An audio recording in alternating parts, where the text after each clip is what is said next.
Hello student, welcome to next video. आज हम लोग क्लास 6 में मैथ के चैप्टर 5 में फ्रैक्शन का ही एक्सरसाइज 5C पढ़ेंगे। इसमें आपको इक्विवेलेंट फ्रैक्शन के बारे में पढ़ना है। इक्विवेलेंट फ्रैक्शन जो है स्टूडेंट, टू और more fraction representing the same parts of whole are called equivalent fraction. मतलब दो या दो से अधिक फ्रैक्शन हो जिसका जो सेम पार्ट्स ऑफ होल को दर्शाता हो या दिखाता हो, इसको इक्विवेलेंट फ्रैक्शन कहते हैं। दूसरा स्टूडेंट, इसमें एक रूल्स हमने लिखा है, to get a fraction equivalent to a given fraction we multiply और divide the numerator and denominator of the given fraction by the same non zero number. अगर आपको किसी भी फ्रैक्शन का इक्विवेलेंट फ्रैक्शन निकालना हो तो किसी भी संख्या से उसके नंबरेटर एंड डिनोमिनेटर दोनों में या तो आप मल्टीप्लाई करें या फिर डिवाइड करें, तो इस तरह से आप उसका इक्विवेलेंट फ्रैक्शन निकाल सकते हैं। जैसे एक एग्जांपल मैंने यहाँ पे बोर्ड पे लिखा है 3/4। 3/4 हमने लिखा है। अगर हमें इसका इक्विवेलेंट फ्रैक्शन निकालना है तो हमने यहाँ पे 3 × 2 कर लिया और फिर डिनोमिनेटर में 4 × 2 कर लिया। मतलब दोनों में सेम संख्या से मल्टीप्लाई किया 2 से ही, तो 3 × 2 = 6 और 4 × 2 = 8। ऐसे अगर आपको दूसरा भी निकालना हो, इसका 2, 3 निकालना हो तब भी आप निकाल सकते हो। तो दूसरा, फर्स्ट आपने 6/8 निकाल लिया। दूसरा अगर आप निकालना चाहते हैं तो 3 × 3 4 × 3 कर लीजिए, तो 3 × 3 = 9 और 4 × 3 = 12। ये भी एक इक्विवेलेंट फ्रैक्शन है। इसको जब आप छोटा करते हैं, रिड्यूस फॉर्म में, शॉर्ट फॉर्म में डालते हैं, तो 2 से इसको अगर आप दोनों को काटते हो तो 2 × 3 = 6 और 2 × 4 = 8। यहाँ भी 3/4 आ जाएगा। और इसको अगर करते हो तो 3 × 3 = 9 और 3 × 4 = 12। यहाँ भी आपको 3/4 आ जाता है। तो जैसा कि मैंने आपको यहाँ पे बताया है कि टू और more fractions representing the same parts of whole. जैसे यहाँ पे 3/4 का मैंने निकाला, एक इक्विवेलेंट इसका 6/8 आ गया, दूसरा मैंने निकाला तो 9/12 आ गया। अगर दोनों को हम शॉर्ट फॉर्म में लिखते हैं तो 3/4 ही रिप्रेजेंट करता है। सो ये इक्विवेलेंट है, लेकिन समान है, इसका वैल्यू समान हो जाता है। तो इस तरह से इक्विवेलेंट फ्रैक्शन निकाला जा सकता है। Student, question number 1 exercise 5C का क्वेश्चन नंबर 1 है, write the following, write 5 fractions equivalent to each of the following. Questions दिया हुआ है, प्रत्येक का 5 इक्विवेलेंट फ्रैक्शंस आपको स्टूडेंट्स निकालने हैं। एक क्वेश्चन है आपका नंबर 1 में 2/3 है। इसका फर्स्ट इक्विवेलेंट जब हम निकालेंगे तो 2 से मल्टीप्लाई इसको किए, 2 × 2 = 4 और 3 × 2 = 6। दूसरा निकालें, 2 × 3 = 6, 3 × 3 = 9, 2 × 4 = 8, 3 × 4 = 12, 2 × 5 = 10, 3 × 5 = 15 और पांचवा यहाँ पे 2 × 6 = 12 और 3 × 6 = 18। तो इस तरह से हमको जो 2/3 का 5 इक्विवेलेंट फ्रैक्शन प्राप्त हुआ। एक आया आपको 4/6, दूसरा आया 6/9, तीसरा आया 8/12, चौथा आया 10/15 और पांचवा आया 12/18। तो इस तरह से 5 इक्विवेलेंट फ्रैक्शंस आप निकालो। स्टूडेंट, क्वेश्चन नंबर 2 है, यहाँ पे कह रहा है कि which of the following are the pair of equivalent fraction. इसमें जो पेयर आपको दिया हुआ है, जैसे क्वेश्चन मैंने एक क्वेश्चन लिखा है यहाँ पे 5/6 एंड 20/24। इसको आपको देखना है, चेक करना है कि ये दोनों आपस में इक्विवेलेंट है या नहीं है। तो सबसे पहले फर्स्ट ऑफ ऑल आप स्टूडेंट इसका क्रॉस मल्टीप्लाई कर लीजिए। ये इसका डिनोमिनेटर और इसका नंबरेटर और इसका नंबरेटर और इसका डिनोमिनेटर। तो यहाँ पे 6 × 20 आप करेंगे तो 120 आएगा और 24 × 5 करेंगे तो 120 आएगा। तो 120 = 120, सो दे आर इक्विवेलेंट फ्रैक्शन, या ये जो पेयर ऑफ फ्रैक्शंस है ये इक्विवेलेंट है। तो इस तरह से क्वेश्चन नंबर 2 में आप इसको चेक करके देखेंगे। इक्विवेलेंट फ्रैक्शन इस तरह से आपको चेक किया जाता है। स्टूडेंट, क्वेश्चन नंबर 3, 4, 5, 6, 7 और 8 ये सब एक ही तरह का क्वेश्चन है।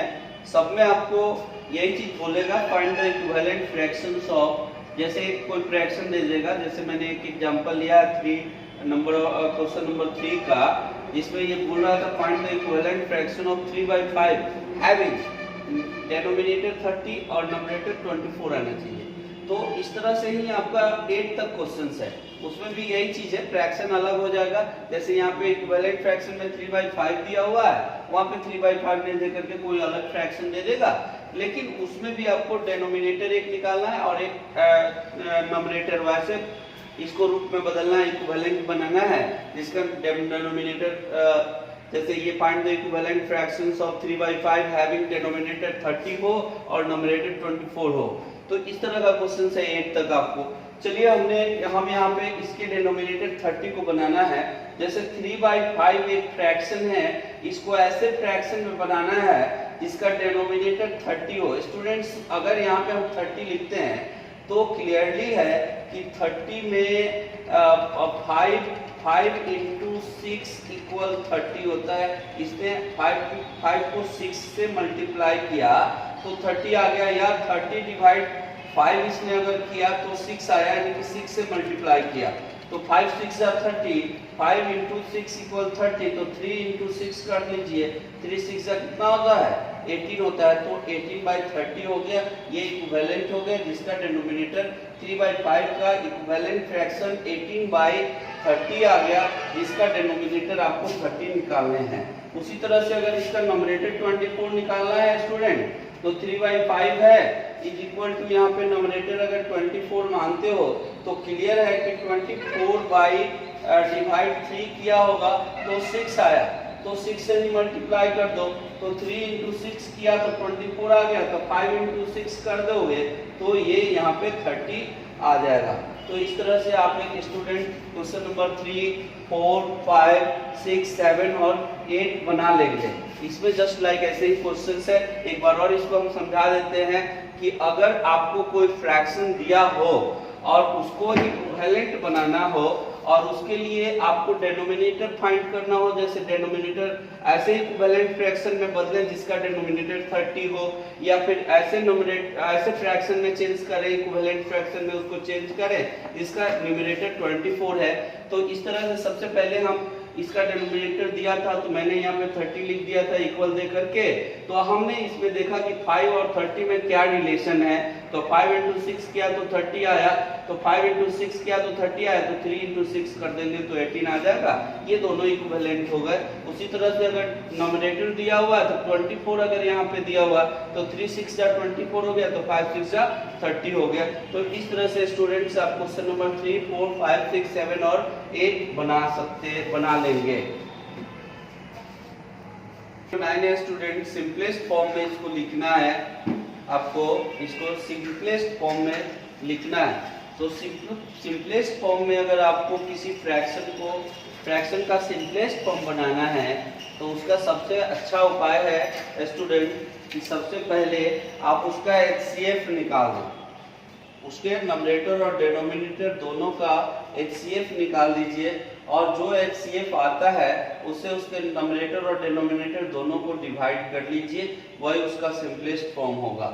जैसे एक क्वेश्चन है आपका 9/15, 9 और 15 का HCF ऑफ 9 एंड 15 का जब हमने निकाला तो 3 आया, 9 से डिवाइड किया 15 को, 9 बन जाए 9, 6 बच गया, 6 से फिर इस 9 को डिवाइड किया, 6 बन जाए 6, 3 बच गया, 3 to the 6। इस तरह से इसका जो HCF आया वो 3 आ गया। अब इसके नंबरेटर और डिनोमिनेटर दोनों को हमने डिवाइड किया, 9/3 बाई 15/3 इज इक्वल टू आ गया 3 3 जा 9 और 3 5 जा 9 आ जाएगा, और 3 5 जा 15 आ जाएगा, यानी कि 3/5 जो है इसका सिंपलेस्ट फॉर्म है या स्टैंड ऑफ फॉर्म हो जाएगा। क्वेश्चन नंबर 10 है student, so that each of the following fraction in the simplest form. इसमें जो फ्रैक्शन आपको दिया हुआ है उसको शो करना है कि ये सिंपलेस्ट फॉर्म में है या नहीं है। तो सिंपलेस्ट फॉर्म को जब भी आप चेक करिएगा तो जब भी किसी फ्रैक्शन के नॉमिनेटर एंड डिनोमिनेटर दोनों का HCF अगर 1 आता है तो वह फ्रैक्शन ऑलरेडी सिंपलेस्ट फॉर्म में ही होता है। मैंने एक क्वेश्चन उसमें से लिया 8/11, HCF of 8 and 11 is equal 1 हो जाएगा। 8 और 11 का HCF जो है 1 आता है। So the fraction 8/11 is simplest form. तो इस तरह से अगर उसका HCF 1 आता है तो वह फ्रैक्शन सिंपलेस्ट फॉर्म में है। अगर अदर देन 1 आता है उसका HCF तो वो सिंपलेस्ट फॉर्म में नहीं है।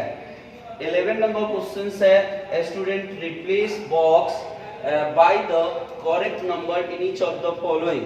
यहाँ पे इसको आप दो तरह से बना सकते हैं स्टूडेंट। पहला हमने एक क्वेश्चन लिया है 2/7, यहाँ पे इसका नंबरेटर दिया हुआ है और डिनोमिनेटर आपको फाइंड करना है कि क्या आएगा। तो जैसे हमने इक्विवेलेंट फ्रैक्शन बनाना सीखा था, यहाँ पे हम इसका रिलेशन देखेंगे 2 और 8 का। तो 8 डिवाइड अगर हम 2 करेंगे तो 4 आ जाएगा। तो यानी कि इसने इसमें 4 से गुना किया। तो जैसे ही नंबरेटर में इसने 4 से गुना किया तो 2 4 जा 8 आ गया।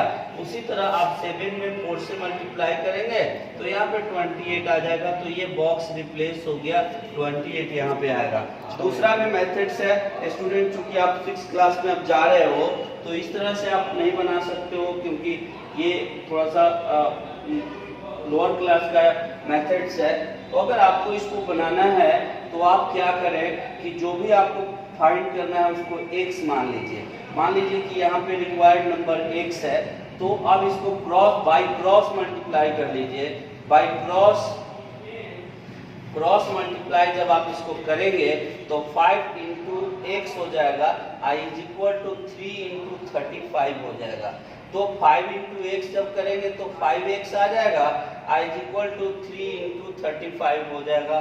तो x का वैल्यू फाइंड करिएगा तो 3 इंटू 35 अब y हो जाएगा 5। तो 5 से 5 7 जा 35, 7 3 जा 21। इस तरह से आपका यहाँ पे x का वैल्यू जो है 21 आ रहा है। तो इस तरह से आप बनाएंगे जैसे मैंने आपको बताया। सबसे पहले इसका क्रॉस मल्टीप्लाई करेंगे तो 3 इंटू 35 हो जाएगा। 5 इंटू यहाँ पे x हमने माना तो 5x is equal to 3 into 35। तो 5 इंटू एक्स करोगे तो 5x आ जाएगा। तो 5x is equal to 3 into 35 हो गया। x इज इक्वल टू यहाँ पे ये मल्टीप्लाई में है तो यहाँ डिवाइड हो जाएगा। तो x इज इक्वल टू हो जाएगा 3 इंटू 35 बाई 5। 5 से 35 को घटाएंगे, 5 7 जा 35, 7 इंटू 3 21। यहाँ पे आंसर आ गया। तो इस तरह से स्टूडेंट आपका एक्सरसाइज 5C कंप्लीट होता है। आप इसको 5C एक्सरसाइज को जो है बना लीजिएगा। एक्सरसाइज 5C आप इसको डू करके बना लीजिएगा, पेयर में उसको हमको चेक करवाइएगा।